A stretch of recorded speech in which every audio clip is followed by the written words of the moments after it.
लोकसभा चुनाव के नतीजों में कांग्रेस को 99 सीटें मिली हैं। कांग्रेस इसे बड़ी सफलता मान रही है। इससे पार्टी बेहद उत्साहित है और सरकार गठन तक का सपना देख रही है। कांग्रेस ने अब 8 जून को CWC यानी कांग्रेस वर्किंग कमेटी की मीटिंग बुलाई है, जिसमें नतीजों पर चर्चा होगी और सरकार गठन के लिए कोशिश करनी चाहिए या फिर नहीं, इस पर भी बात होगी। गौरतलब है कि नरेंद्र मोदी के नेतृत्व वाली एनडीए सरकार का शपथ ग्रहण 9 जून को होने जा रहा है, यानी शपथ ग्रहण से एक दिन पहले कांग्रेस की ये अहम बैठक होने जा रही है। ऐसे में कांग्रेस ने अपनी अहम बैठक के लिए इसके एक दिन पहले का दिन चुना और इस दौरान पार्टी अपनी आगे की हिकमत अमली पर गौर खोज करेगी।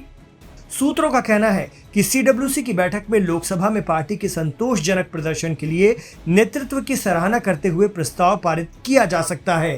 कांग्रेस इस नतीजे को लेकर उत्साहित है और खास तौर पर राहुल गांधी को इसके लिए क्रेडिट दिया जा रहा है। चुनाव नतीजों के तुरंत बाद की गई प्रेस कॉन्फ्रेंस में पार्टी अध्यक्ष मल्लिकार्जुन खड़गे ने कहा था कि राहुल गांधी ने देश भर में 2 यात्राएं निकाली थी। इनमें लाखों लोग पार्टी से जुड़े, वो पूरे देश में घूमे थे।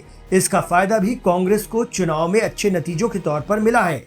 असल बात तो ये है कि एनडीए को भले ही स्पष्ट बहुमत मिल गया है, लेकिन बीजेपी के 272 सीटों के आंकड़े से 32 दूर रह जाने से कांग्रेस ज्यादा उत्साहित है।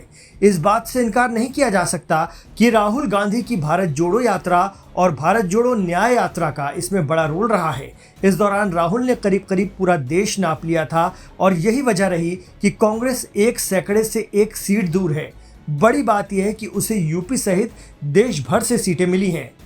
मैं इस मौके पर कहना चाहूंगा कि श्री राहुल गांधी जी की दोनों यात्राएं, भारत जोड़ो यात्रा और भारत जोड़ो न्याय यात्रा के दौरान लाखों करोड़ों लोगों को मिलना, लोगों की समस्याओं को सुनना और आगे चलकर उन समस्याओं का हल ढूंढना हमारे कैंपेन का आधार बना।